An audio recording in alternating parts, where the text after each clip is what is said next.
welcome to this morning's Bambuddha Boost. We are super lucky today to have Dan Diamond to join us all the way from the US of A.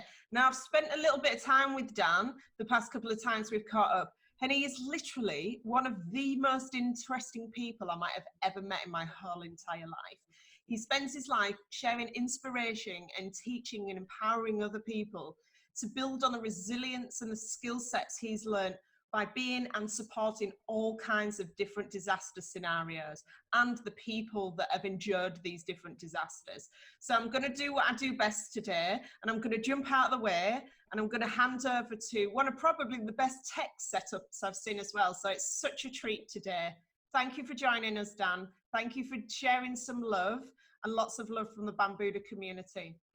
Thanks, Anna. What a great time it is. We had so much fun before we even started sharing. This was, I'm excited about Bambuddha. I'm excited about the work that you're doing, and I'm really excited about this, and I'm seeing this globally now, this upswelling of kindness.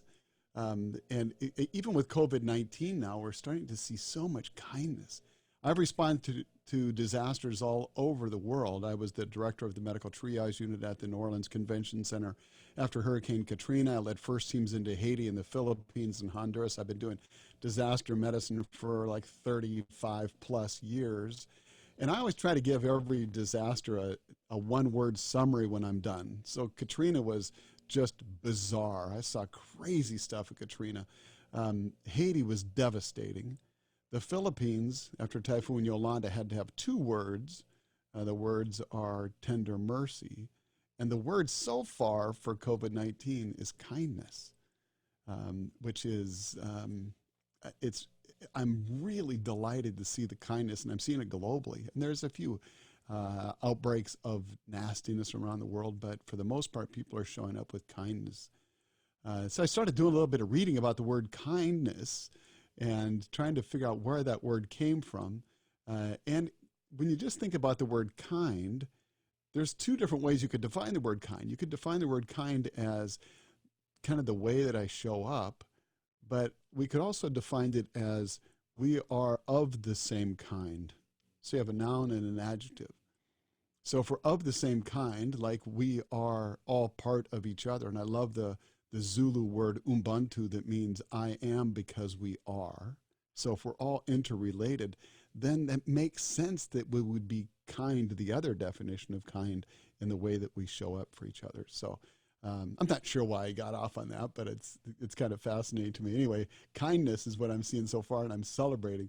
Anna asked me to share with you some of the information that I have, some of the thoughts that I have on why it is that in disasters, some people become victims and some people don't become victims.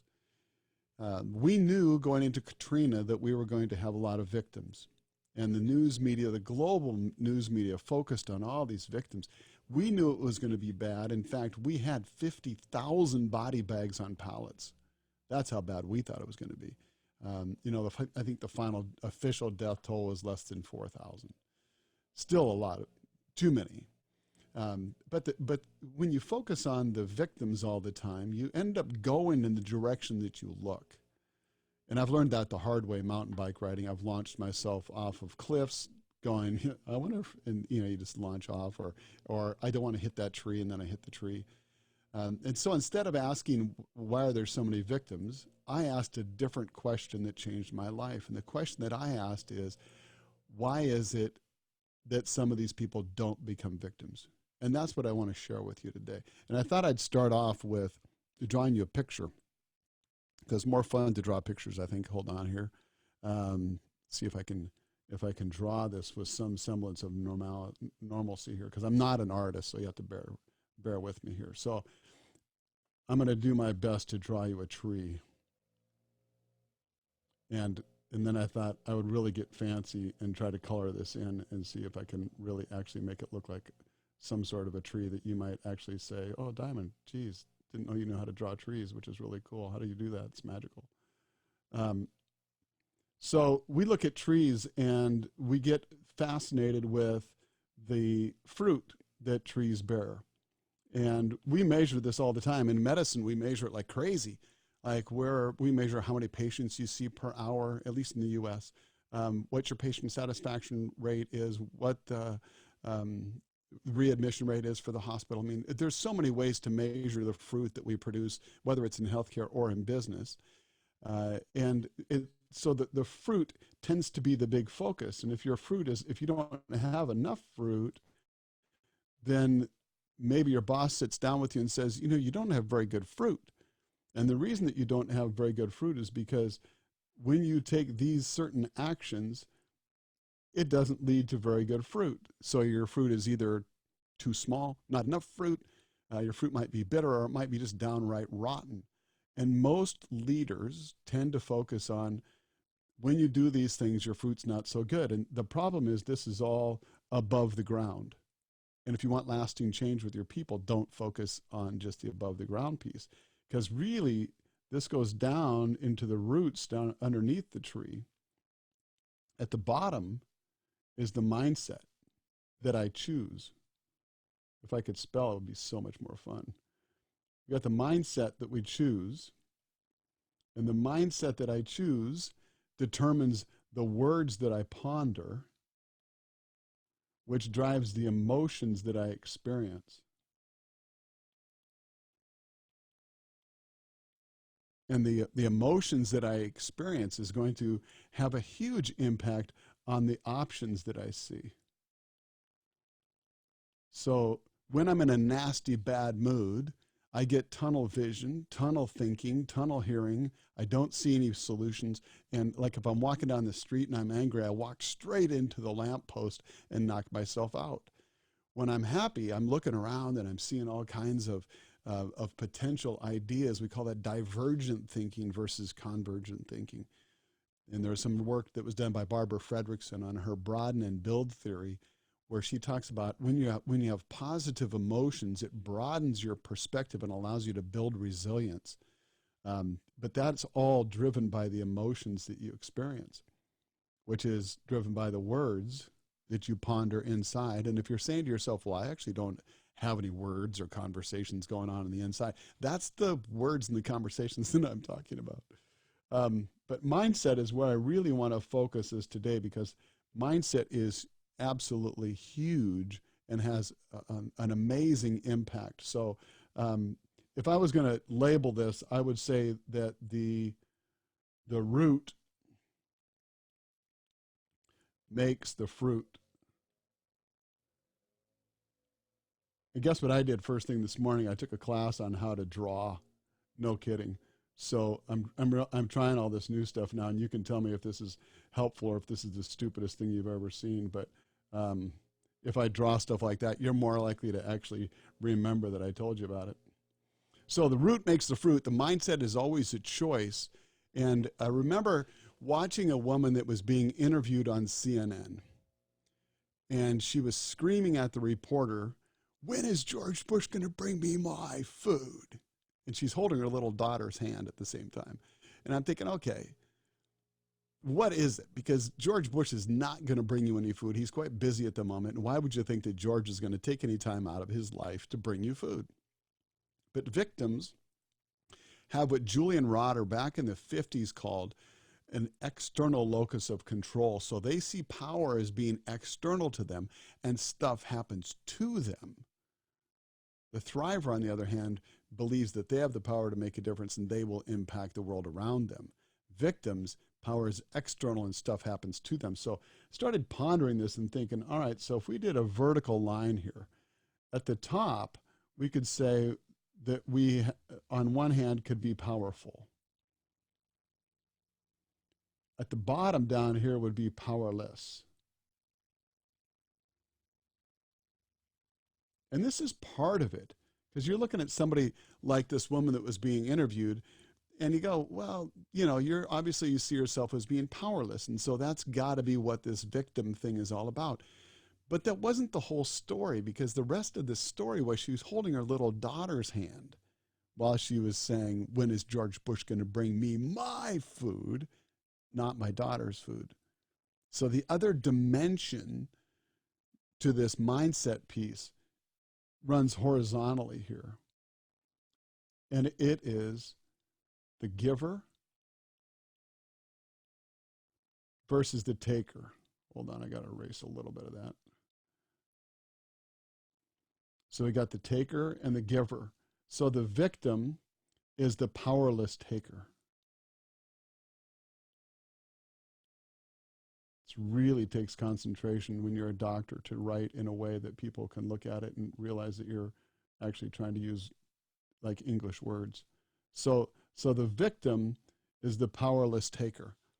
So that's part of it. But then I started thinking, okay, but what about the powerless giver? The powerless giver is the bystander.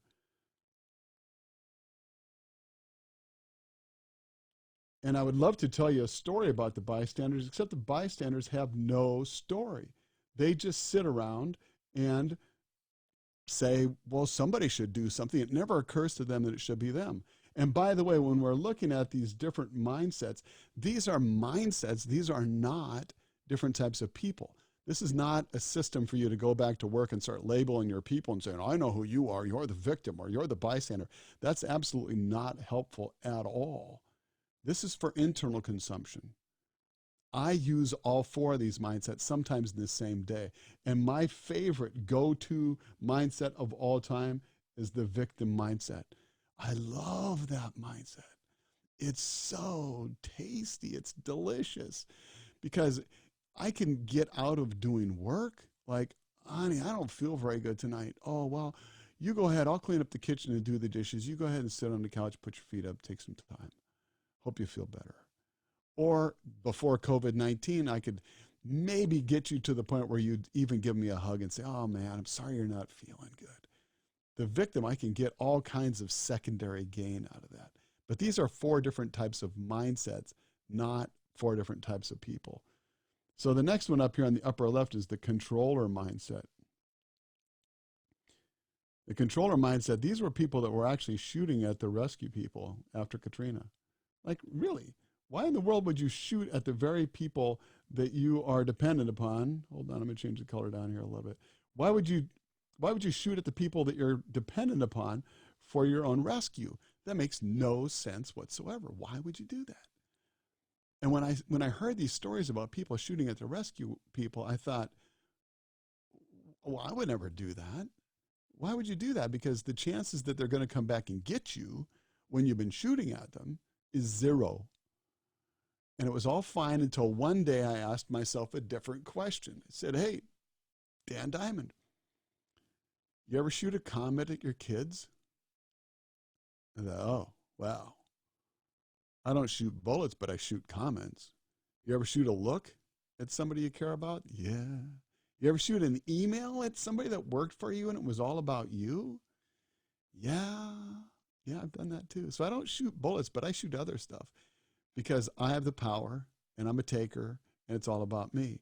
If you've ever heard anybody say, well, somebody's got to look out for number one, if that's your slogan and you go to step out in front of a bus, your whole team is going to go, oh, no, no, no.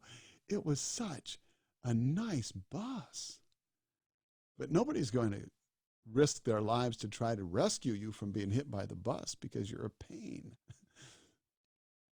That was kind of a big realization for me. The other one over here is the thriver. And the thriver, I mean, I absolutely love this. The thriver stories that I saw after Katrina were amazing. They were just phenomenal. People that lost their homes, lost their clothes, lost family members, and they were still fully engaged, leaving a legacy, making a difference, because they were saying, I have the power to make a difference, and it's not about me. So the thriver mindset is all about, I have the power to make a difference, and it's not about me. I'm going to be a powerful giver. That's how I'm going to choose to show up.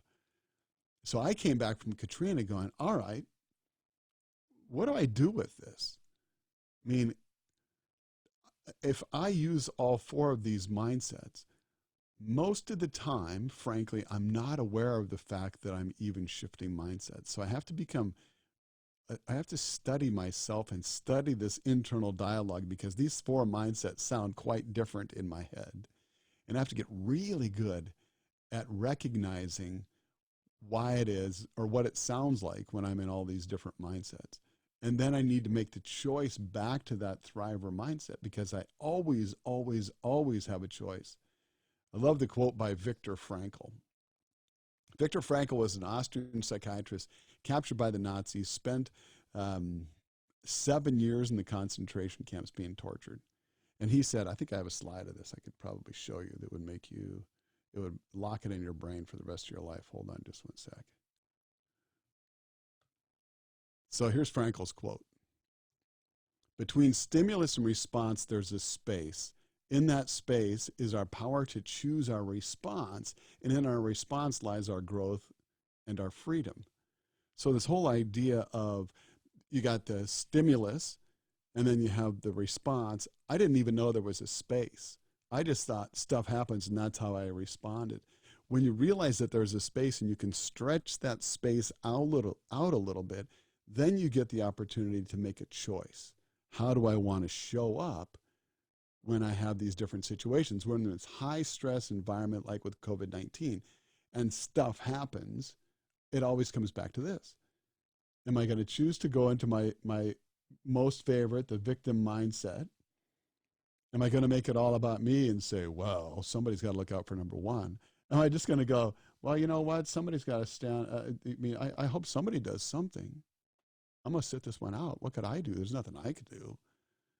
Do you know how often I hear that when I come back from a disaster? We respond, we're on these first response teams. I come back and people say, oh, wow, I sure wish there was something I could do. Well, yeah, there is. Give money. You got to support those of us that are on the front line. Is there something you can do right now in COVID-19? Sure, you got neighbors, right? Have you checked on all the elderly in your neighborhood, make sure they're doing okay? One of the coolest examples that I saw of kindness in the midst of COVID-19 came out of Australia.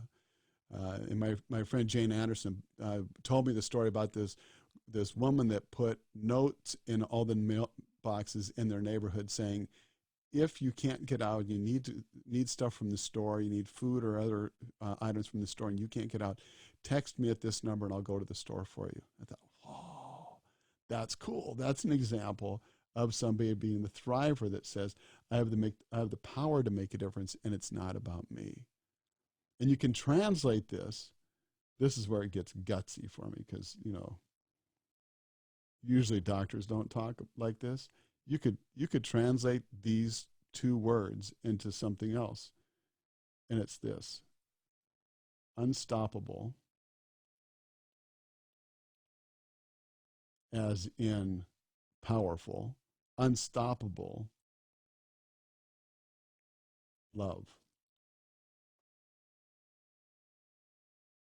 So the big question that I'm asking myself right now is, what does unstoppable love look like?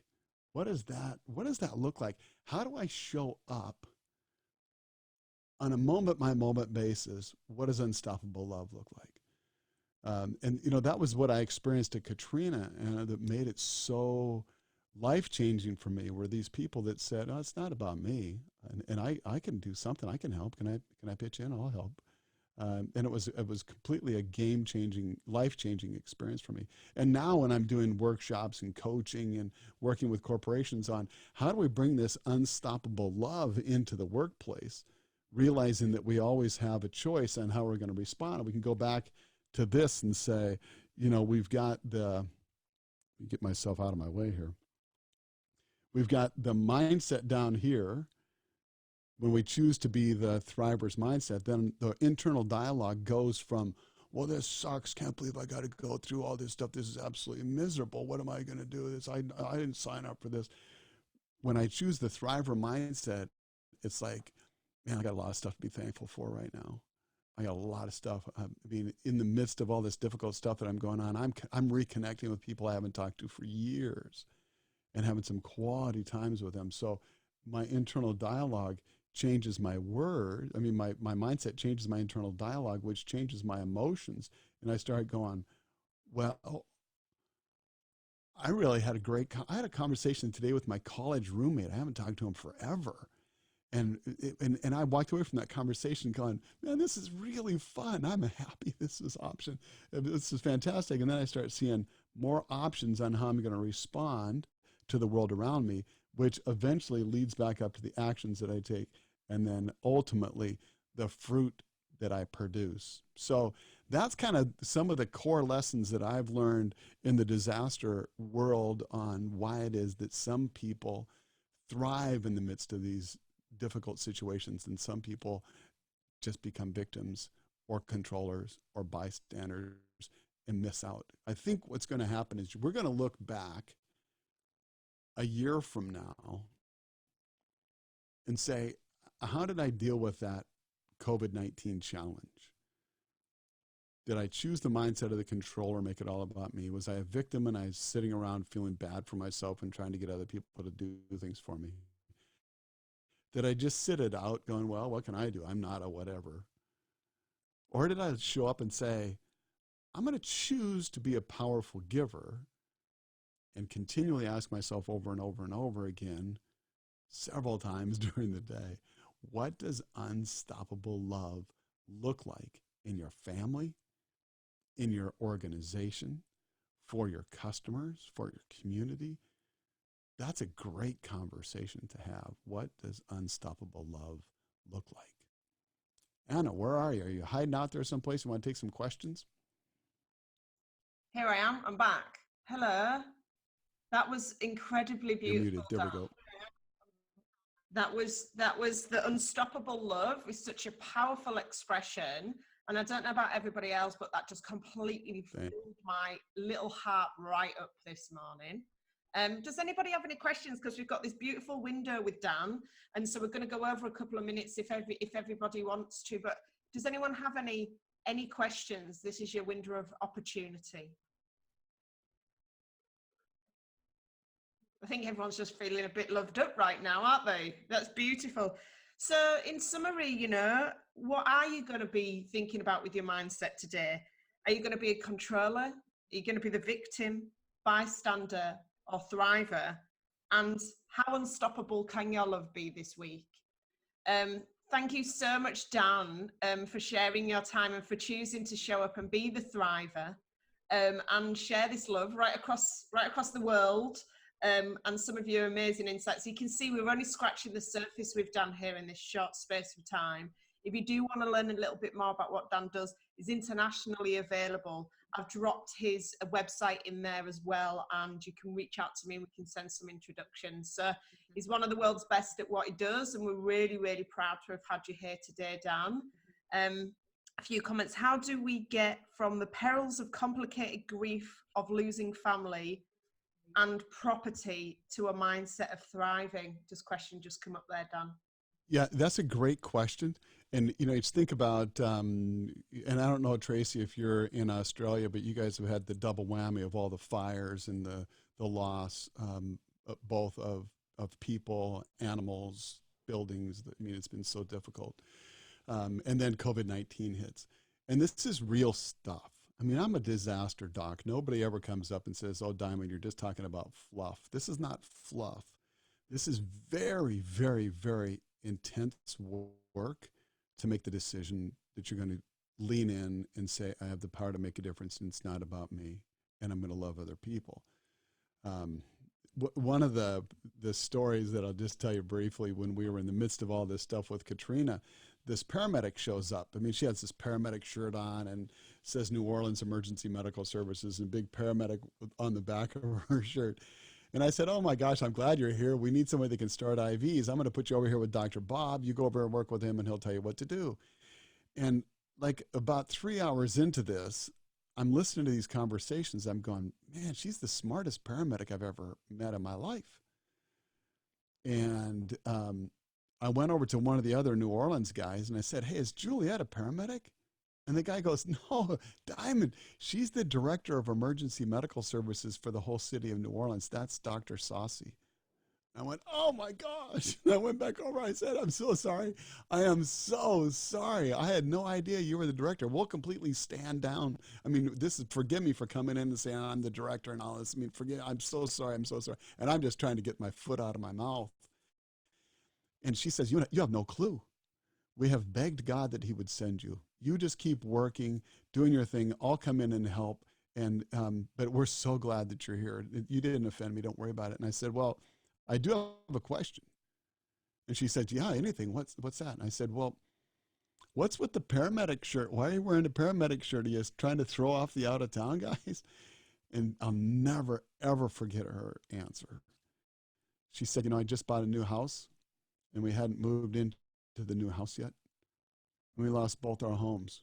We lost everything.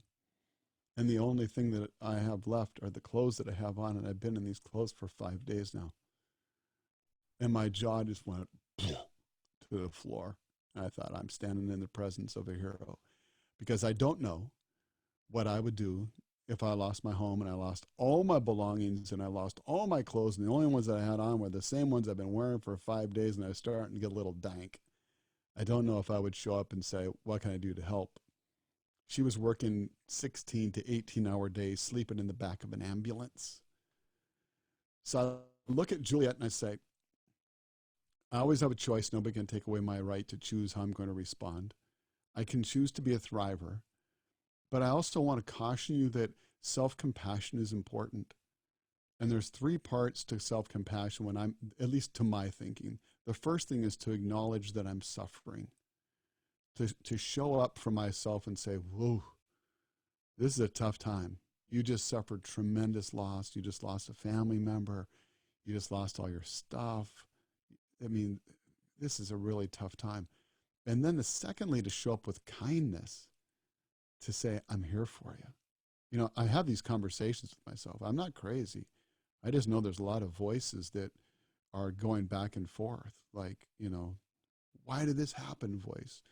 And my friend Amy Silver from Australia says, they're kind of like dinner guests. You don't want to spend the whole dinner talking to fear, or the whole dinner talking to anger, or the whole dinner talking to grief. But you got to show up and recognize them, acknowledge that you're suffering, show up with kindness, and realize that you're not alone, that there's a lot of people that are suffering right now, and we're going through this together, and we need to be with each other. There's 3 ways that I tend to show up when other people are hurting, by the way. The first is I don't show up. I just avoid them. It's like, well, they'll probably need space to deal with their stuff. I don't want to interfere or whatever. Mostly it's because I don't want to feel the pain. But then there's always going to be a gap in my relationship with that person because I wasn't there when they needed me. The second way that I can show up is I can show up with answers. Even if I don't understand the problem, I can show up with answers because I'm a doctor. What the heck? I'm a professional problem solver, for Pete's sake. I'll come in and solve your problem before I even know what your problem is. And you could be offended because I didn't take the time to understand what the problem was before I even gave you advice. I just wanted to fix the problem because I didn't like seeing you suffer, and I didn't want to feel the suffering either. The third way I can show up is to attend. And I love the word attend. It means to be fully present. My focus at that point is not on the problem. My focus is on the person. And my experience is I suffer with that person. And the result is we have a bond that's super tight between us because I was there. One of my best buddies lost 2 of his kids about 10 years apart. And, Brene Brown describes this as being in the suck. I'll go over to his house and say, dude, I'm going to sit on your couch for a while. Just want to hang out with you. I don't have any answers for you because there's really nothing I could say that's going to make this any better. Can I make you a sandwich?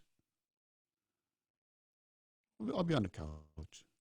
Now I can't be on the couch. So now it's like I'm sending text messages. I get on Zoom with him. I call him once in a while. I say, hey, how you doing, man?